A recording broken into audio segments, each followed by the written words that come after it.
Bonsoir, il reste 2 semaines, enfin presque 2 semaines avant le premier tour de la présidentielle. 2 semaines pour confirmer ou pour faire mentir les sondages qui globalement indiquent pour l'instant un retrécissement de l'écart qui sépare François Hollande de Nicolas Sarkozy, une montée de Jean-Luc Mélenchon, un tassement de Marine Le Pen et une difficulté toujours à percer pour Eva Joly. Alors la campagne, nous allons l'évoquer ce soir. Nous allons aussi évoquer l'actualité plus généralement, qu'il s'agisse des salariés d'Arcelor qui sont arrivés à Paris aujourd'hui ou qu'il s'agisse du nouveau coup de filet islamiste de la semaine avec en toile de fond ce congrès de l'UOIF qui a ouvert ses portes aussi aujourd'hui. Alors nous allons en parler avec 2 invités. Le premier invité sera Marie-Christine Arnautu qui est vice-présidente du Front National. Bonsoir. Et soutien donc de Marine Le Pen. Pour débattre avec vous, Jean-Vincent Placé, président du groupe écologiste au Sénat et soutien donc d'Eva Joly. Bonsoir. Bonsoir. Et puis pour vous interroger à mes côtés, il y aura Perrine Tarnaud de Public Sénat. Bonsoir, Bonsoir. Perrine. Et Luc Brunner du journal Le Monde. Bonsoir. Luc. Alors Marie-Christine Arnautu, d'un côté les enquêtes disent les politiques ne s'intéressent pas à ce qui nous préoccupe, c'est-à-dire notre pouvoir d'achat, le prix des logements, le prix du pain, le prix de l'essence, etc. Et lorsqu'on entend la campagne de Marine Le Pen, on est encore sur des terrains essentiellement insécurité, immigration. Est-ce que vous ne faites pas fausse route ? Non, écoutez, la campagne de Marine Le Pen, elle s'adapte aux séquences de l'actualité. On a beaucoup parlé en première partie de campagne justement des problèmes sociaux des Français. Et moi, je suis bien placée pour les connaître puisque je suis en charge des affaires sociales. Donc, ce qu'on vient d'entendre, je l'entends au quotidien. Et puis bon, il y a eu ces histoires terribles de prise d'otages et de morts. Donc, bien sûr, on a embrayé sur d'autres sujets. Enfin, la campagne a démarré bien avant. Hein. Oui, je vous le fais pas dire.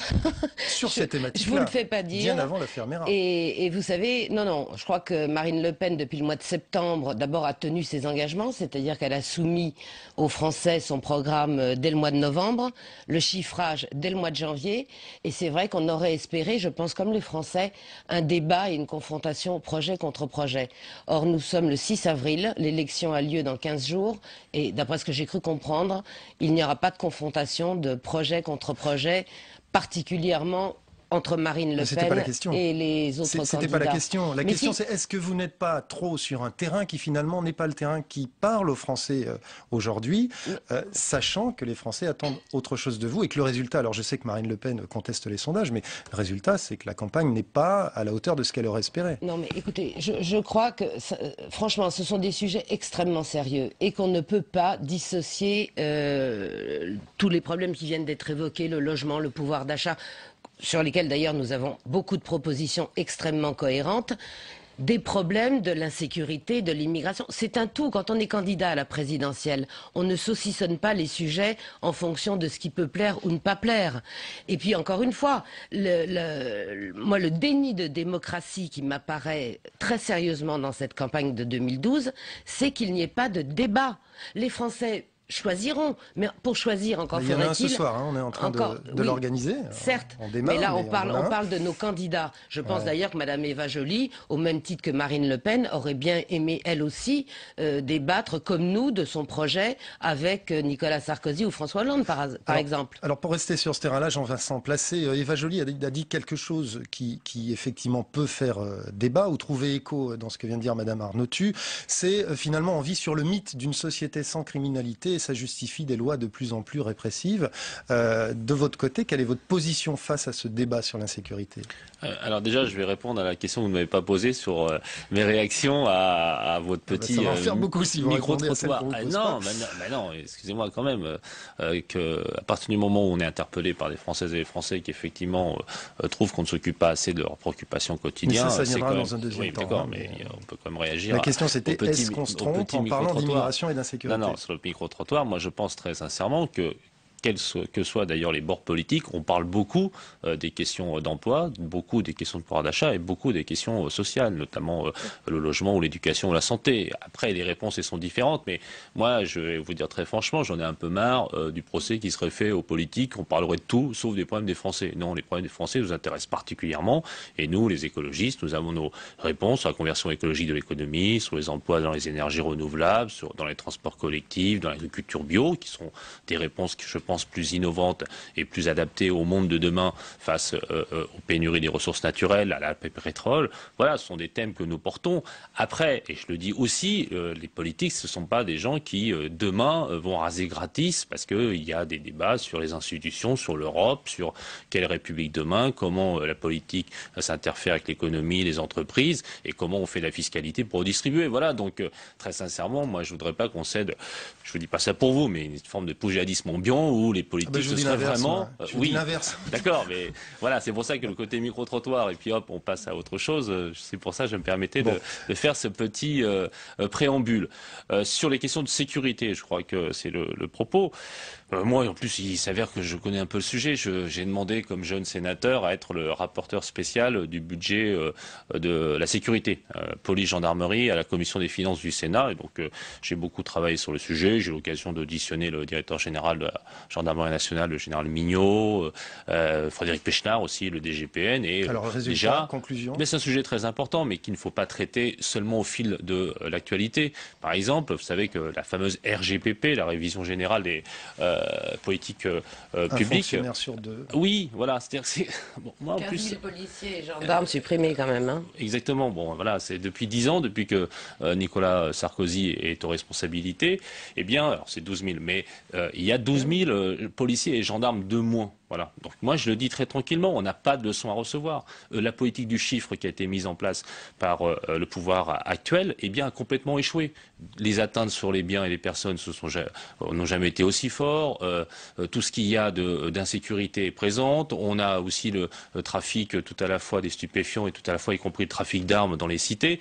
Enfin, on est dans une situation extrêmement grave. Et évidemment, à côté de ça, on a des réponses de la part notamment du Front National et aussi d'ailleurs différents amis du pouvoir en place comme M. Ciotti, M. Hortefeux, de courir après le bouc émissaire, c'est-à-dire l'étranger. Eh bien, nous, la réponse que nous apportons, c'est de dire qu'il faut mettre des policiers et gendarmes, qu'il faut les former, qu'il faut une police territoriale, qu'il faut faire de la sécurité une vraie priorité et que notamment la RGPP, comme pour l'éducation et pour la santé, ne peut pas s'abattre de façon uniforme. Sinon, ça voudrait dire qu'il n'y a pas de priorité politique et que, d'ailleurs, y compris, on penserait même que l'action de l'État serait totalement inefficace et inutile sur des sujets aussi essentiels pour la vie quotidienne des Françaises et des Français. On continue de parler de la campagne, mais cette fois-ci côté candidat. Voilà, on fait des propositions, ça. Côté candidat. Oui, mais enfin, il faudrait quand même que j'ai l'occasion de répondre sur les accusations de sécurité et de politique d'immigration. Alors là, c'est pas des accusations portées contre vous, c'est plutôt porté contre le pouvoir. Non, mais le constat de sur le Monsieur constat, Placé, en plus, vous êtes d'accord. Après, c'est sur les solutions. Après, sur les solutions, et particulièrement, parce que je ne peux pas quand même lui laisser dire ça,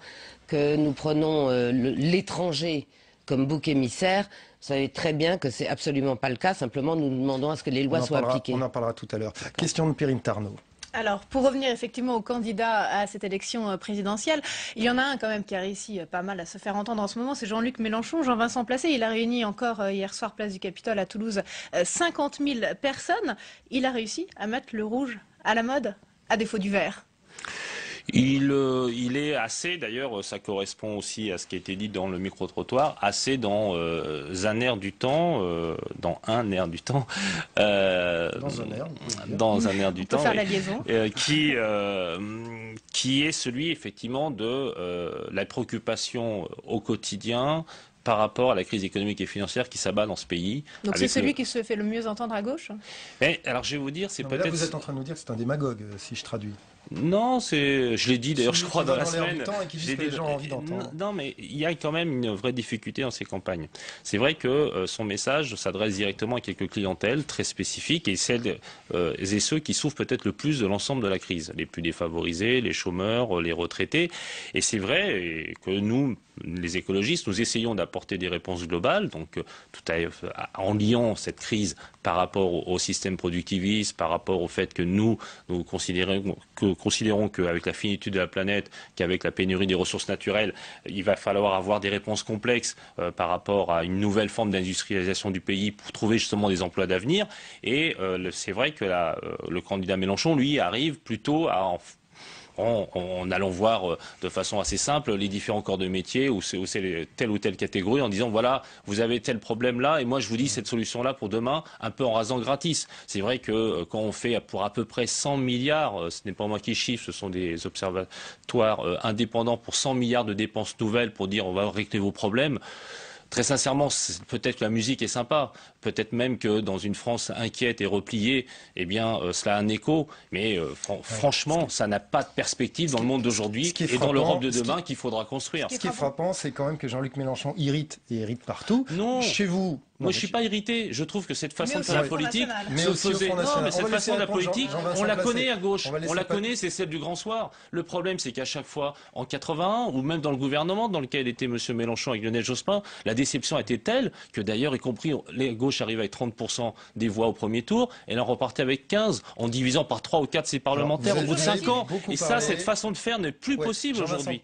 Et ça, c'est vraiment un sujet de fond. Oui, pardon. Non, mais pardon, d'autant plus assez placé qu'il dérange beaucoup aussi au Front National. Vous avez, enfin, c'est pas vous, c'est Marine Le Pen, mais le nouveau Bernard Tapie, le gros bourgeois qui joue le populaire. Je crois que, bon, là, je crois qu'il a arrêté depuis hier, mais que depuis 6 mois, il ne parle que de Marine Le Pen dans ses meetings, à travers ses insultes, à travers ses invectives, à travers ses militants hors d'eux qui nous suivent et qui nous collent sur tous les marchés en nous insultant, donc c'est pas de nous. Bon, mais ce qui est plus, ça à la limite c'est pas très grave.